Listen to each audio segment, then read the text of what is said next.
safety training seminars in Reading. There's plenty of open parking spaces available for you.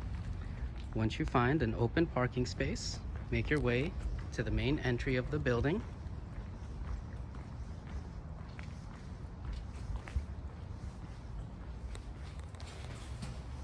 Walk through the glass doors.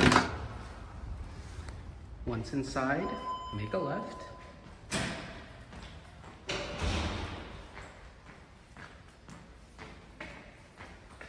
Once you reach the end of the hall, you can take a right if you wish to take the elevator, or you can make a left and walk up the walkway.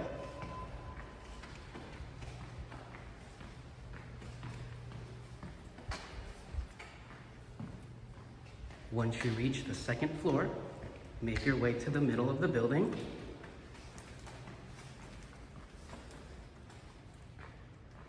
Safety training seminars will be in Suite 207. Enter the code provided on the keypad here.